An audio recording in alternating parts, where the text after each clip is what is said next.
Happy 2025, all you Tiki Freaks. This is RumBum Jimmy, Jim, back for another season of the Tiki Freaks podcast. And I am joined by a really good friend of mine. He's both my Comic-Con friend and my Tiki friend, Mark Atkinson. Hey, Mark, why don't you kind of tell everybody how it is that you and I know each other and our joint interests? Okay, I think we met actually at a Comic-Con. Yeah. And it was maybe the worst Comic-Con of all time. It was the Comic-Con of 2020. And I don't mean the one that they had like around Thanksgiving. It was the one they actually never had because of the pandemic. They canceled it. Well, a how bunch did we of crazy meet? kooks from LA came down and I met you outside the convention center. And I was with my buddy Chris Gore with Film Threat. And we were all like drinking like a celebratory Comic-Con drink that we had like stuffed in our backpacks. That's the first time we met, was at the Comic-Con that never was. We were down, that was so awesome because I came down with my friend Luke and Jeff. Luke and Jeff, let's just say they had too much cheer in the room, so they didn't make it down to the front of the convention center. It was just me.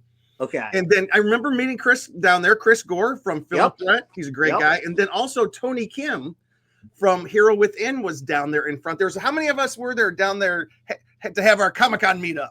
I think it was just like a handful. I think it was like a bunch of people who had already like booked rooms and they're like, you know what? I just want to get out of my apartment, screw this pandemic.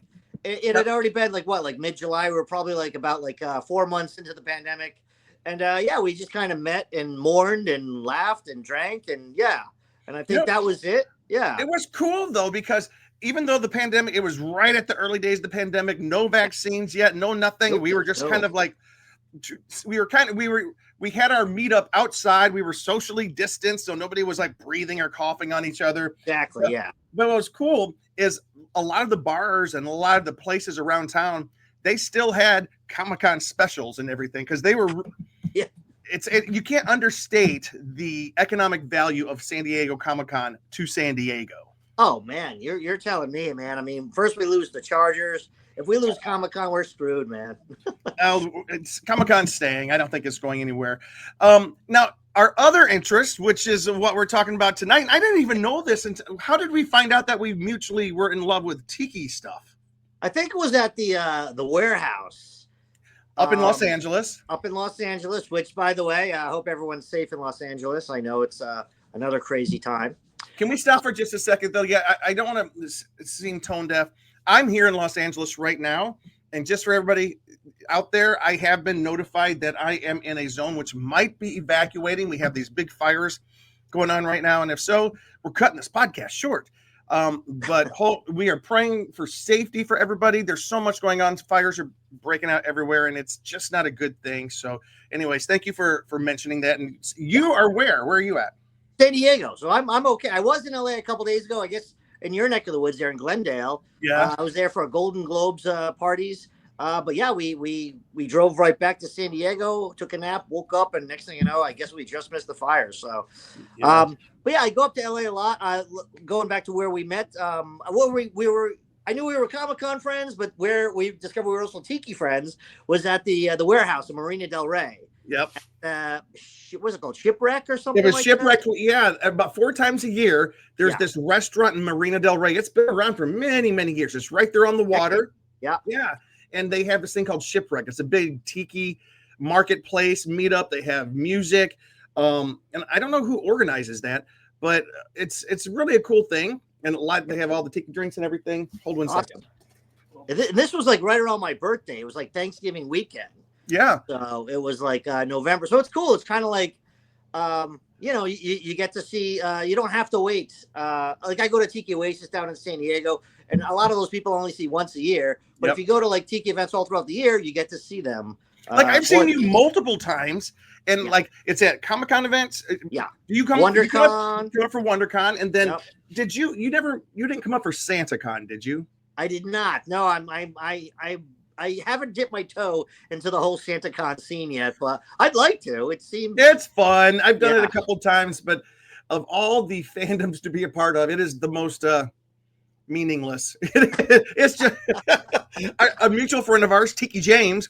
He comes up every year from San Diego up here to SantaCon. I didn't see him this year, but like last year, we kind of went through half of the SantaCon. We ditched out midway through and came back over to.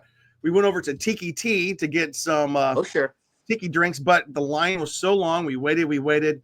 As and I finally said, I got a home tiki bar. Let's go to my place. And so we just came over there. So anyways, that is how we know each other. Yeah. And I are you going to WonderCon this year? That's the plan. Yeah. WonderCon. Yeah. I mean, right now is like the beginning of award season. So we just started with the Golden Globes, and I'm up in LA a lot. Unfortunately, we found out that the Critics' Choice Awards is going to be postponed. It was supposed to be on this very Sunday, and they're going to postpone it until the 26th. So, but yeah, I mean, I might have to go up to LA just to, check on some friends, or, all right. Maybe I'll open up my couch to some friends. I was about to say, maybe we're all heading down your direction is what's going to happen. I might have to do that. Just like Comic-Con, I might have to have an open house or something like that. And speaking of Comic-Con and Tiki, the Tiki Freaks, we just posted a brand new article this week, yesterday actually. It's called it's all about how Tiki is finding mainstream success at WonderCon and Comic-Con, and how it is the Tiki parties, the Tiki events, the Tiki merchandise, the Tiki panels. For example, I don't have it here, during Comic-Con special edition, the one they did have on Thanksgiving weekend, is when I first got energized to the Tiki and Comic-Con phenomenon, because they had a great big Tiki panel. That's where I met Tiki James. Tiki James, exactly. I met him too. Yeah, Shag was there. A couple different people was there. But anyways, we are 7 minutes in, so let's go ahead and get started. We are going to do this. Thank you for joining me. And the reason Mark is here, because he actually was in attendance at some of these things, and he has some background information. But we posted our top 10 biggest Tiki moments of 2024 last week. So what we're going to do is we are going to go inside and talk about, we're going to count down. We're starting at number 10 and going to number 1, and we're going to kind of talk about why we think these things are important to the Tiki community. And before we do, if you have a Tiki drink and you're not driving, go ahead and look at that mug. I love that. Yeah, I got this at something we have down here. We have it at False Idol. You've been False Idol down in San Diego. Mm-hmm. We meet up on Mug Mondays, and this was the Christmas version. We had a little mug Yankee swap, and this is what I won. It's from the movie A Christmas Story. Yes, so. It's the leg lamp from the Christmas Story. Lamp, yes. With Fragile on the side of it. It must be Italian. By the way, if you check out our article about Comic-Con and Tiki, you'll find out that one of the best parties during Comic-Con is the Geeky Tiki's meet up over at False Idol. It's a really cool, very exclusive event to get into. Anyways, so we are going to start, Mark, and you can jump in, and if you have any special mentions, but we're going to start with number 10. Number 10 in the top 10 moments of the year, and this is kind of weird because it's number 10 is all about me. It's all about me. This one is just me. That's great. This is me getting my plaque that I'm going to be putting up at the Tonga Hut Tiki Bar in Los Angeles. Do you know about the Order of the Drooling Bastard?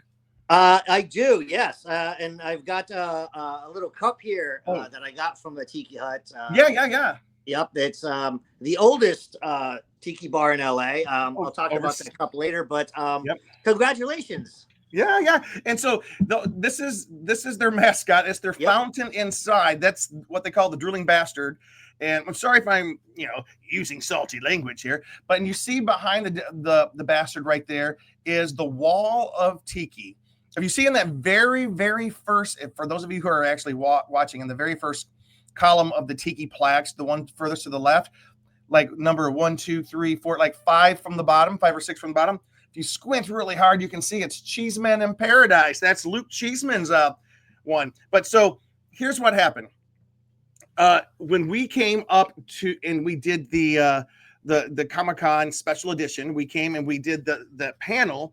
I won a Tiki mug in that panel because I asked the best question, and that Tiki mug is downstairs. I wish I had it up here to show everybody right now, but it was with all the the Mummy, the Creature from the Black Lagoon, and the Frankenstein's monster, all on the same tiki mug. It's beautiful, but we were all wearing our masks because it was right smack in the middle of COVID, and we had to ask a question. And one guy asked a question, and I recognized his voice, and I was like, "That's Bill Marcelli." It was Bill. And so, like, it was a guy. Bill's a screenwriter.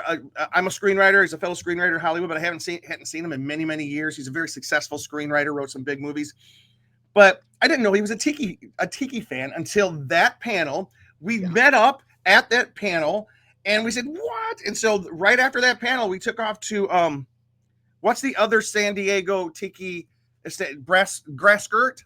Yes, the grass skirt. Grass skirt, where I think you go, you enter through a refrigerator or something like that. Yes, that's right. Yes. Yep, in Pacific Beach. Yep. It's a really cool tiki bar. So we all went there afterwards, and then after that, Bill said, "Hey, let's start going and meeting up at the Tonga Hut, and let's do the grog log. Beach Bum Berries grog log, which is if you can drink 78 tiki drinks, 78 different tiki drinks. Let's be honest. In 1 year, you get inducted into the loyal order of the Drooling Bastards, of the Drooling Bastard. It's only one. Yeah. Because of COVID, and they couldn't let as many people into the restaurant at a time. They gave us a year and a half, which was good because I wouldn't have been able to do it in a year, I don't think. Yeah. I mean, God, that's got to be, I don't know, we'll say 2 to 3 tiki drinks per visit, would you say? Or a little bit? Yeah, okay. Yeah. I'm guessing that's going to cost about $1,000, $1,500. Don't think of it that way. Now I'm going to get all kind of bent out of shape. It's a good investment in rum, in happiness. Yeah, it's crazy. So I finally got my plaque. My friend Mel made it for me. So my plaque's going up on the wall there. I also have a plaque up at the Tam O'Shanter restaurant that says I completed their Scotch whiskey club. So yeah, Mom, I've been there for St. Patrick's Day before. Dude, I'm there every St. Patrick's Day. Okay. They use a picture of me to promote St. Patrick's Day because really? I dress up like a leprechaun. I can see it. Sure. Why not? All right. So this next, so that's number 10. That's kind of gratuitous. Number 10. So basically, we're doing the top 9. So number 9, and you might know something a little bit about this. Number 9. What is number 9? I'm sorry. Number 9, it goes with the year 90 because in 1934, Don the Beachcomber opened the very first tiki bar in Hollywood, California. Mm-hmm. Thus, that's what number 9 is. Why is it such a big deal? Because we celebrated the 90th anniversary of tiki. Yep. Yes. And we got one coming up about Don the Beach, but you're going to know more about it. Tell us a little bit about Don the Beach for those. Don the Beach was basically the father of the tiki culture. He was a bootlegger, an entrepreneur, something of a ladies' man. We'll talk a little bit more about the documentary that just came out. And interesting fact, though, you said a lot of people want to know, where did the tiki thing come from? Was it Polynesian? It's like, well, no, actually, it started in Hollywood, which is unfortunately burning right now. But right around the corner, it's I forget the address. It was 17 something McFadden Place. Which you're right. Yeah, which is it's really close. It's right around the corner from, I believe, the Ripley's. Believe it or not. Yeah. They ought to put they ought to put like a Don's the Beachcomber facsimile inside Ripley's Believe It or Not. I don't know for what, but here, I'm actually, by the way, for those of you who are following along, we are actually going behind the scenes of the article that we posted this past week. So yeah, Don the Beachcomber started, let me see, 1934. This establishment would become the epicenter of tiki culture, introducing Americans to exotic cocktails and a romanticized vision of the South Seas. Now, and a lot of people know the history of tiki, but do you know what? I think you probably know why it became so popular during the 40s and 50s. Yeah, basically escapism. It kind of died out, I guess, by the late 60s, the 70s, the 80s. But obviously, we're in a big resurgence right now. But yeah, it started off basically as escapism. In the 30s, a lot of the places were speakeasies. And then post World War II is really when they blew up. After the late 40s, 50s, 60s.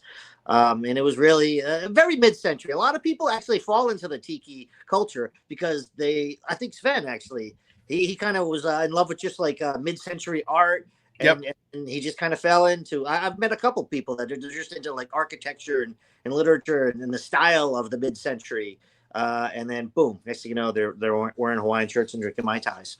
So, and it's also interesting, like during the 40s and 50s, like I guess Tiki's broken up into a few different waves. There was the early wave of Tiki, which got popularized.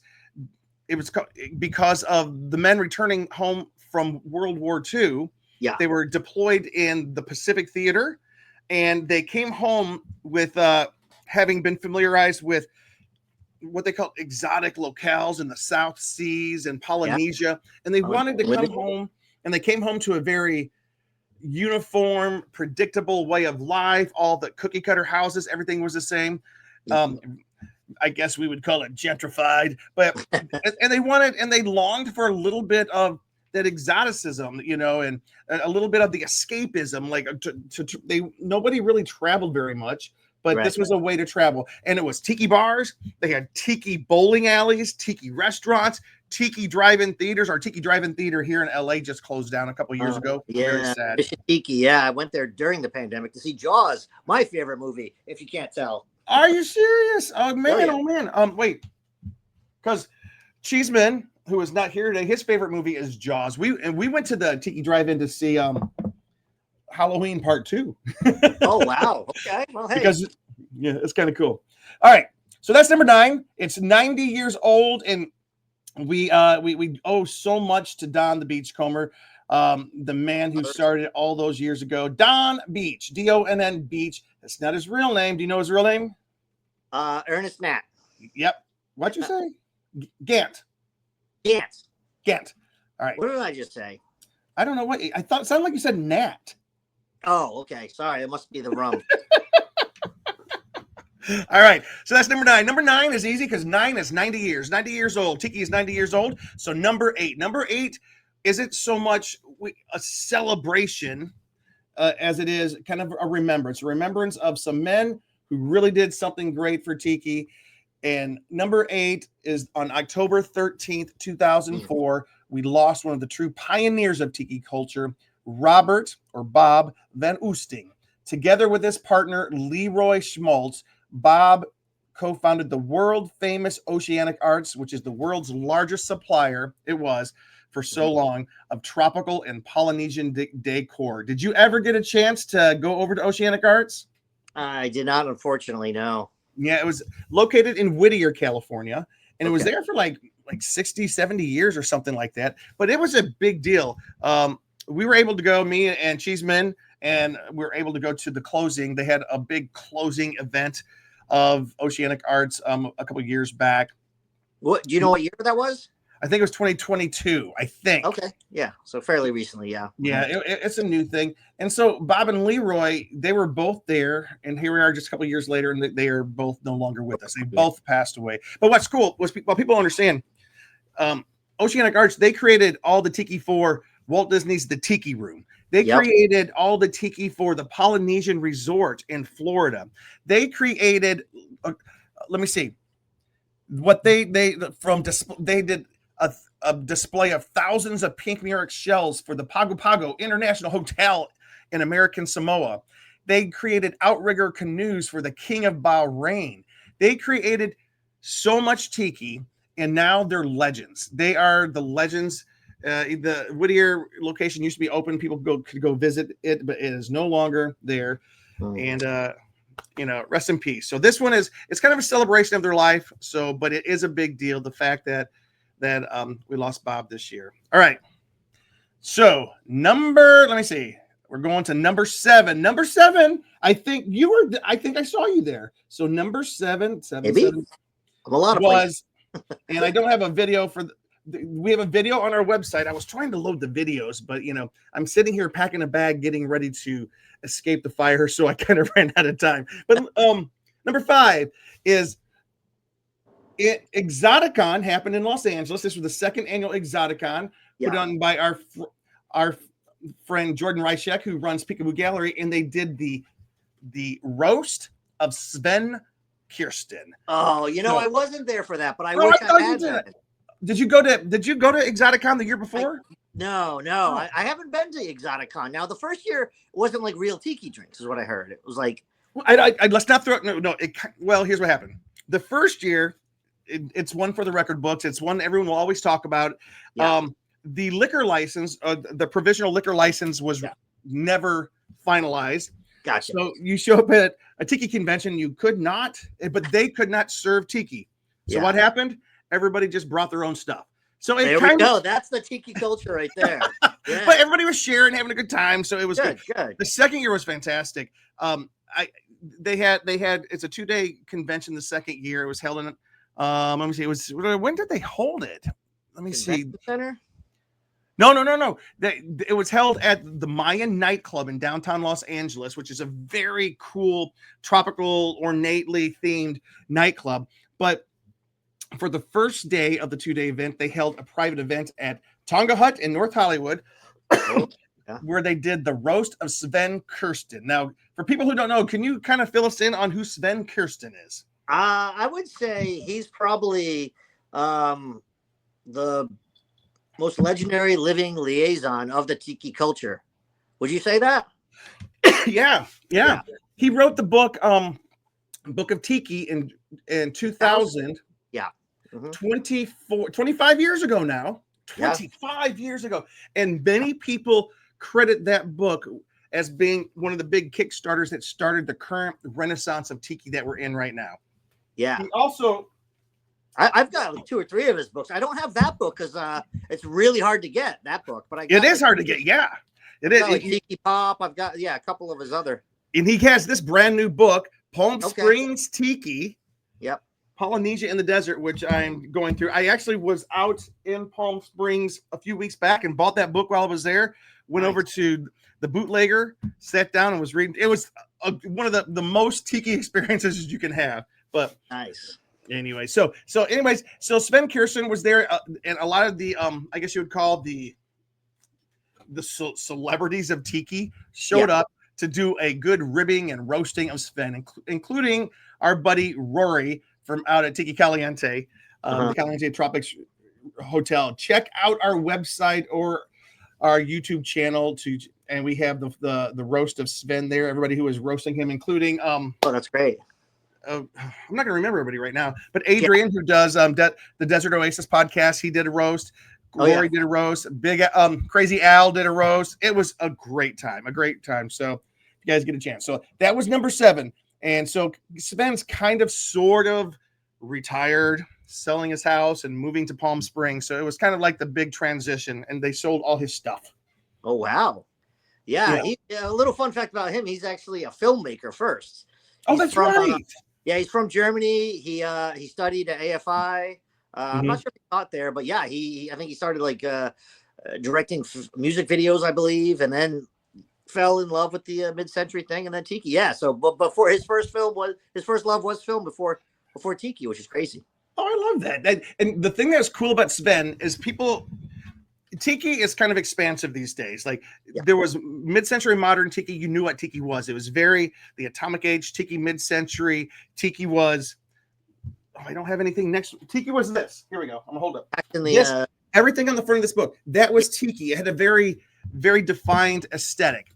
Now, tiki is kind of expanded a little bit. A lot of people don't like it, but for example, like the logo of our podcast here is Frankenstein drinking out of a tiki glass, or we have the creature from the Black Lagoon has become like almost like an unofficial scary logo of tiki to so many people, you know? Yeah, sure. So tiki is becoming a little bit more expansive. We went to the next one. We went to this convention out in the desert where Cheeseman in Paradise dressed up as Batman in a swim. The Batman that did remember the Batman that went surfing in the mid-60s? There was a movie Batman. Yeah. Which was kind of tiki. And then Gilligan's Island was tiki. So, but Sven is the guy that we all need, because as tiki kind of pushes against the borders and tries to find its way, Sven is our anchor that holds us to what true tiki is. Yeah. So it's you can always take something to Sven and say, Sven, I got this, and he goes, That's not Tiki. That's Yeah. what he's known for. He's great. Whenever I see him, I always I gotta buy something from him, whether it's his latest book or I got a couple of mugs that he signed. I'm like, I don't even need them, but whatever. Sven signed it, so I'll do it. And yeah, he's just like older German curmudgeon guy with these like black glasses, and he's like, yeah, He's the best. I love Sven. He's so funny. All right, he is funny. So that's number 7. Number 6. I'm going to ask you: have you ever been out to Palm Springs? Of course. Yes, which is people are calling it now Tiki USA. It is Tiki Town USA, Palm Springs. Yeah. But number 6 is a little bit more localized. It's not quite as national, but like the 15th anniversary of Tiki Caliente, the Tiki Weekender in the desert over at the Caliente Tropics Tiki themed resort and put on by Mr. Tiki himself, Rory Snyder. Have you met Rory, Mark? I believe I have. Yeah. I think you probably have. Mm-hmm. Anyways, if you ever get a chance to get out to the the Caliente Tropics Resort, he is the proprietor and the manager of the Reef Tiki Bar there at the Tonga Hut, right? Yeah. No, the Tonga Hut's up the road. This is the Reef. The Reef is inside the resort. And he's the manager of the Reef of and then he's got the Mexican restaurant, and then he's got the Mexican. He's going to kill me because I'm not remembering all. He's got 3 different eating establishments inside Caliente Tropics Resort, and they're all very, very cool. Yeah, it's a cool resort. Very, very mid-century. Yeah. Yeah, it's very mid-century, and it's got the giant tiki carved heads around the pool. It's got the tiki lanterns, the torches at nighttime.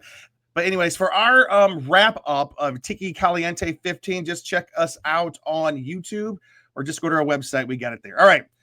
So it's kind of weird. So we're going to switch coast a little bit. It's these days, Tiki is kind of like Southern California is both the birthplace. Hey, dog, I'm dog watching, and he just made a loud noise. You okay? Uh-oh. He's still breathing. All right. Okay. So it's kind of weird. Like Southern California definitely is the birthplace of Tiki, and it's kind of like the crown jewel of the Tiki movement is California. But there's another state in the United States that is currently vying for that crown and is really going a long ways. You know what state that is? I do. It's the penis state. It's Florida. We're peeing on Cuba. It is. But so I guess number 5 is kind of like a double whammy. It's the first ever Tiki A Go-Go launches in Orlando, Florida. And Tiki A Go-Go was a big event. All the folks that are usually out here in the West Coast for the big Tiki events, they all traveled to Florida. And the thing about the Tiki A Go-Go event is that it was for the most part, they tried to make it a family-friendly travel destination. And as you and I both know, good luck with that. Yeah. What's your experience been with like Tiki Oasis? In San Diego, you mean? On a scale of 1 being Disney friendly and 10 being way not. That's a good question. So it starts on like Comic-Con starts on a Wednesday, ends on a Sunday. I would say definitely Sunday is family friendly. Yeah, it might be the only family friendly day. They open up the vendor marketing during the day. I believe on Friday, but I think if you were to go on Saturday during the day or Sunday, family friendly for sure. But once that sun goes down, all bets are off. And it's a party central, right? Like I know that Tiki Caliente, they probably have about 10 to 15 room parties over the course of the weekend. But from what I understand, Tiki Oasis is just take your pick.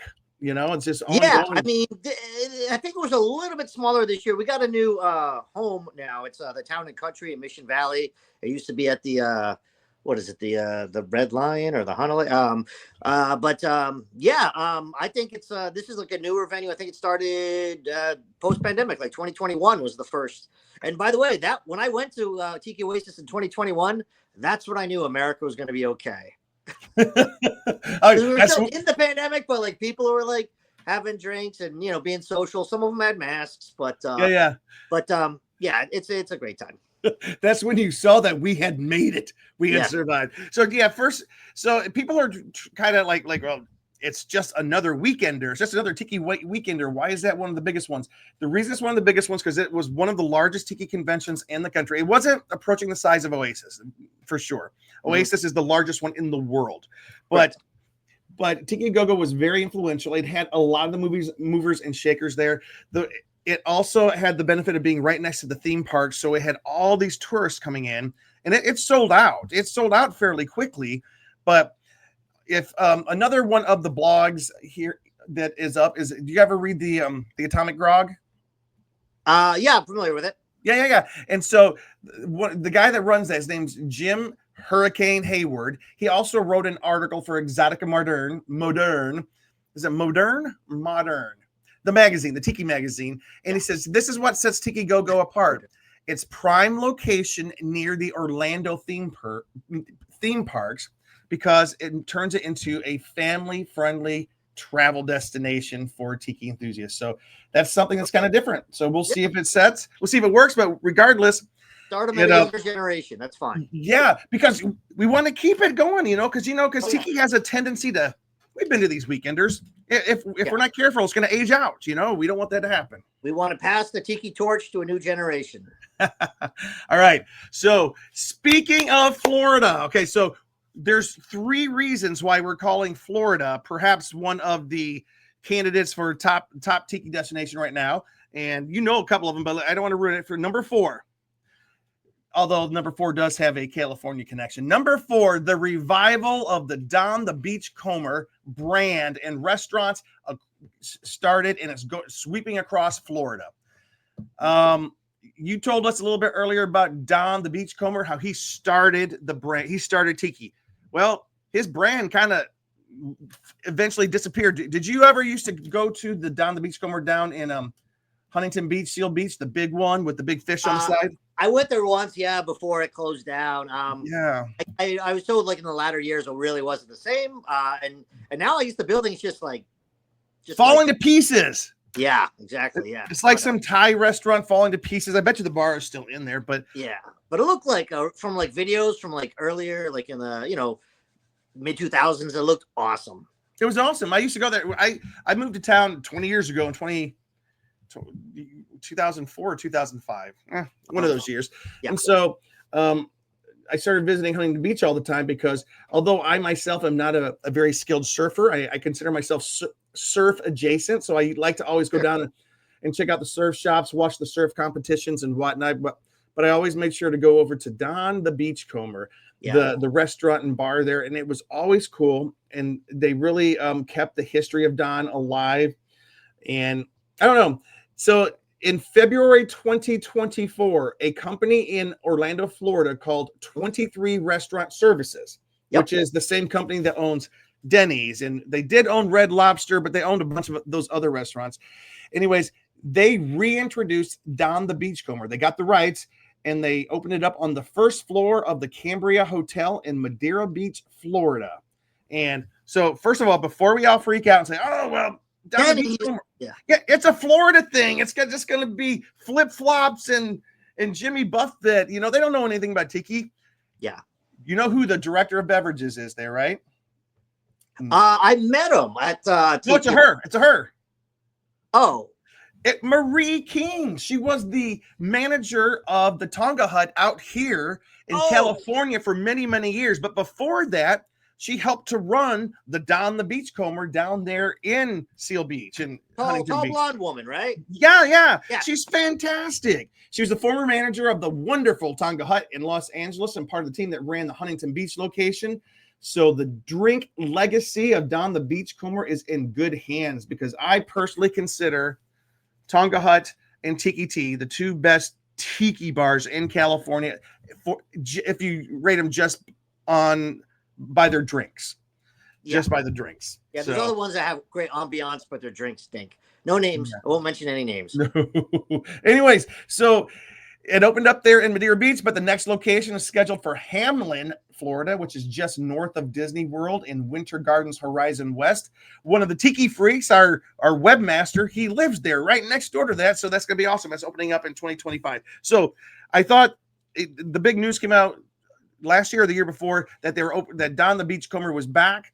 Marie was involved. and at first it was Tiki Docks. They own a company, a string of Tiki Docks across Florida. So at first we were all like, oh, so it's just going to be like the name is tacked onto a tacky Tiki Docks restaurant. No, it's actually you go inside, it's an actual tiki bar.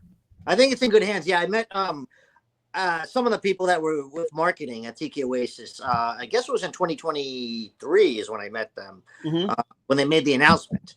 Oh, you were there? Yeah, that was awesome. Yeah. Tell me, what was the reaction to people when they heard that Don the Beachcomber was coming back? Dude, I mean, it was like, okay, remember when the Force Awakens trailer came out? Yes. It was like that. You mean like when the part when it's Chewie, we're home, when Han said that? Exactly. Yes. That's what it was. Yes. And not The Last Jedi when you hear Luke Skywalker saying, the Jedi must end. I'm like, oh, kill me. Anyways. We weren't at that point yet. Yeah. No, that's cool. That's cool. Yeah, I love it that we can get excited about stuff like this. This is awesome. Yeah. Don the Beachcomber is just like a touchstone of Tiki. It's the birthplace of Tiki, and so glad that it is back. Yeah. All right. Speaking about one of the birthplaces of Tiki, how long have you been in Florida? I mean, in Florida and California. Oh, God, about the same time as you, actually. Okay, about 20 years. So, yeah. Were you ever able to make your way up to Beverly Hills to the old famous Trader Vic's? No. When did that close down? 2007. It was.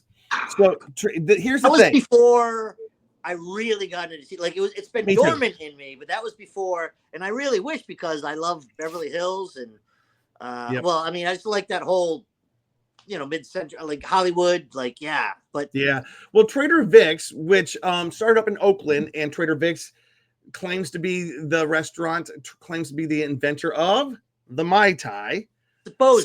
Supposedly, because Don the Beachcomber says that they do it as well. So we'll let them fight it out. It's kind of like who invented the French dip sandwich. Was it Philippe's or was it Cole's in downtown Los Angeles? That's a good analogy. I've had Philippe's before. It's pretty good. I've had Cole's. But anyways, Trader Vic's arrived in Beverly Hills at the Beverly Hilton in 1955 and became a massive hit worldwide with celebrities and dignitaries, and everybody wanted to come. They had all the music, the dancers. It was a big deal. Yeah. And it hosted some of the biggest celebs and Polynesian fans the world over. But after 52 years, it closed its doors in 2007. But here is the big news. Number 3 on our list, because this is huge, because the Trader Vic's restaurant in Beverly Hills was like a touch. People the world over knew of this restaurant. It started trends in the tiki world. It's coming back. It's coming back to Los Angeles next year. According to LA Magazine, it is coming back to Los Angeles in a flagship restaurant and tiki bar. For those of you who don't know, flagship means it's going to be big. It's going to be premier. It's going to be like their spot.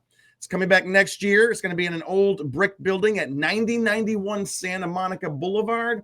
It's going to have the full menu, live music, tiki mugs, dancing, shows, everything we came to love about Trader Vic's. So you and I never got to go to the Trader Vic's, but we get to go to this one. Dude, we should do a road trip to the one up in Emeryville. I know. There's one in there's one in Emeryville. I think there's one in San Jose in the airport. Oh, yeah. But you have to be flying somewhere to go to that one. I have to go to San Jose, so. But this is going to become their big one. All right. Yeah. That's number 3. Number 2 is something I want you to tell us a little bit about because you were there. Number 2, now this is a big deal. By the way, 2024 was a big year for Tiki. A lot of stuff was happening, a lot of big stuff.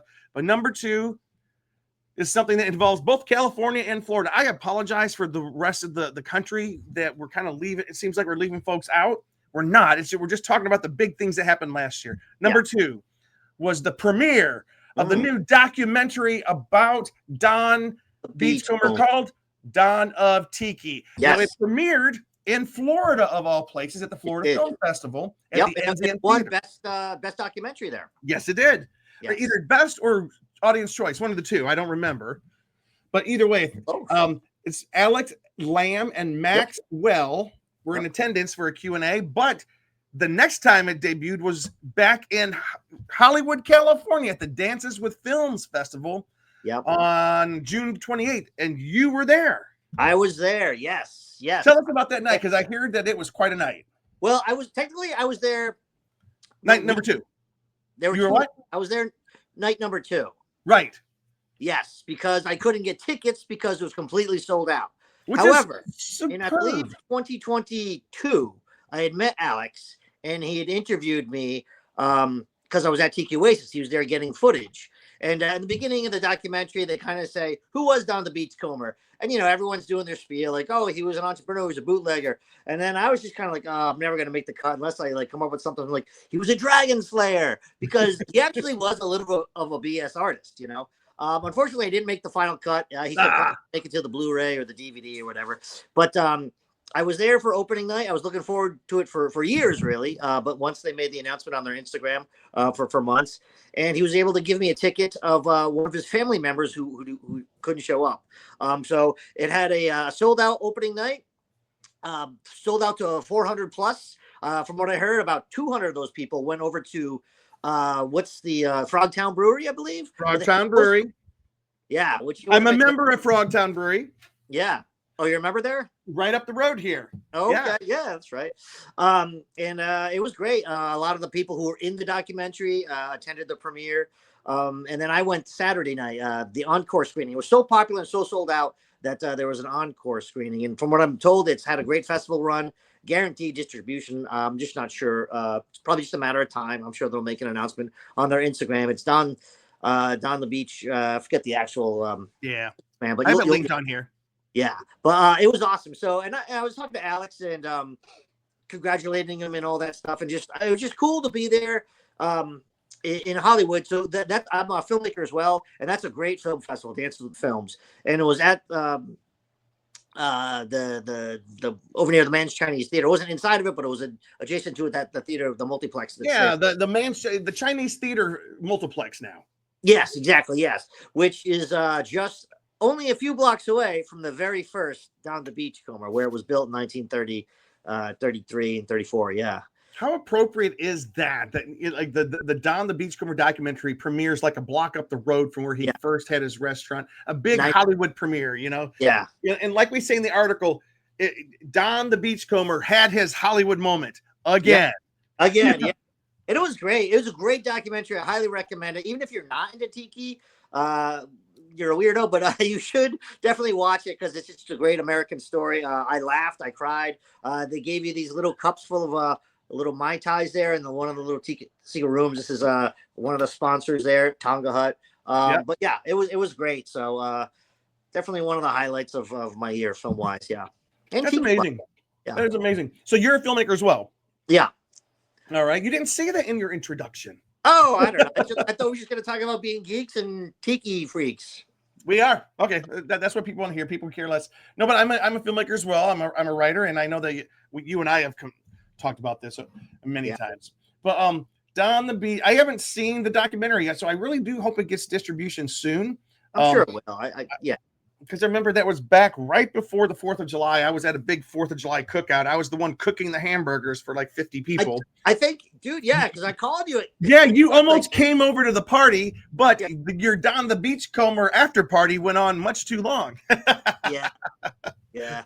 That's cool. All right. So we are down to number 1. And for anyone who's been paying attention to happenings in the world of tiki bars, tiki establishments, tiki this, tiki that, it's hard to say that this number 1 should not deserve to be number 1, because it was kind of like the event that just excited the tiki world. And of course, it is the reopening and reemergence of the mighty Mai Kai restaurant in Fort Lauderdale, Florida. For all intents and purposes, it is the last remaining grand tiki palace from the mid-century heyday of tiki. It's the last one. That there was this one, there was the Kontiki, or the and then there was one in Columbus, and those it's kind of it's kind of sad. They had all these tiki bowling alleys and restaurants and stuff. This is it. This is the one that remains. So the thing is, back at the beginning of COVID, remember everything closed down. They had a flood. Yeah, they had a flood at the Mai Kai restaurant, and it was so far underwater. I mean, both literally and figuratively. Yeah. that it went up for sale. And everybody kind of like, oh no, this is the end. This is the last of the great tiki palaces, tiki temples, as Sven likes to call them, in existence. And Sven is very excited. He's making plans to go visit the Maikai as soon as he can. But have you ever had a chance to go to the Maikai? I have not. No. I know, and there's a book about it as well, right? Oh wait, is there? I'm sure there. Oh yeah, there is. There is. Is it Tim Glazer's? That I don't know. Okay. If anybody knows, they can. Okay. Swanky is his name. Tim Swanky Glazer, I believe, is. Yeah. Okay. Hey, how you doing, buddy? The dog that I'm watching is getting antsy, so we're gonna have to end here soon. He don't like tiki, do you? Oh, he doesn't. What kind of dog is it? So wait. Did you find out the name of the book? Oh no! Should I have done that? Oh no! I'm sorry. No, I think it's. It's Mike. It's. I don't know the actual name now. Let me see. I got it right here. It's called Maikai: History and Mystery of the Iconic Tiki Restaurant by Tim Glasner. Yeah. Yeah. I keep on mispronouncing all these names, don't I? I'm terrible with names. Who cares? We know who you're talking about. Anyways, so that's our number one because it's right now it's probably the most influential tiki restaurant and bar in the country. It's huge. It covers like a couple city. It covers like almost a whole city block. It has gardens and bars. It still has the grand tiki show, that the Polynesian dancers and everything. It is big, and they had a big grand opening. Very exciting. And all I know is I am making plans to get down there and see it just as soon as possible. So anyways, that's our top 10. I'm glad you guys were able to tune in with us tonight. I am most happy, Mark. This is your very first Tiki podcast with us. We would love to have you on more Tiki podcasts. Of course, let's do it in person, man. We'll have some drinks once dry January is over. Yeah. So Mark is doing. It's just water. Mark's doing dry January. I did dry January until yesterday, so I didn't make it too far. Well, I have a caveat though. It's yeah. I basically it's dry January unless I come across an open bar. And it being award season, and I'm known to be crashing these awards parties and all that stuff. I was at the Golden Globes a couple days ago. Sure enough, I find myself at an open bar. So I'm like, all right, hey, rules is rules. Did you actually went to the Golden Globes? Not the Golden Globes, but the Golden Globes after parties. Yeah. Oh, that's awesome. Yeah. That might be a whole nother podcast. No, we'll get you onto our other podcast, the Con Guy. So, that's more of the pop culture. Oh yeah, dude, totally. Because I go to those Comic-Con. Those Comic-Con parties are awesome. I know. I'll see you at the next Comic-Con party. Hopefully, you can make it up for WonderCon coming up March 28th through 30th. Yeah. I'll be up there. As soon as they put out the fire, I'll be up there. Yeah, cool. All right, Mark. Where can people find you online if you have anything that you want to share? Oh yeah, they can follow me on my Instagram at the Mark Atkinson. All right, yes. And you can follow me. Just follow me at the Tiki Freaks website, the Tiki Freaks YouTube channel, the Tiki Freaks on Instagram, and the Tiki Freaks on X. This dog is losing its mind. I gotta walk this dog. Anyways, everybody, thank you for joining us for the first podcast of 2025. We just want to wish you Happy New Year. I know we're about a week late, but you know what? We're going to be like Mark. I talked to Mark today, and I was like, are we a little bit late? He goes, people are going to be wishing everybody Happy New Year for the next couple of weeks. So Happy New Year. January 15th is the cutoff, I think. Yeah. January 15th. All right. Today's my brother's birthday, and it's also Elvis's birthday. Anyways. Oh, also cool. Very tiki, That's right. All right, guys, let's make sure we send good thoughts and prayers to everybody in Southern California as they are finding their way through these fires. But until that time, we will see you next time here back at the Tiki Freaks home bar. And Mark, we're going to get you on more often, my friend. Sounds good. All right. Bye, everybody.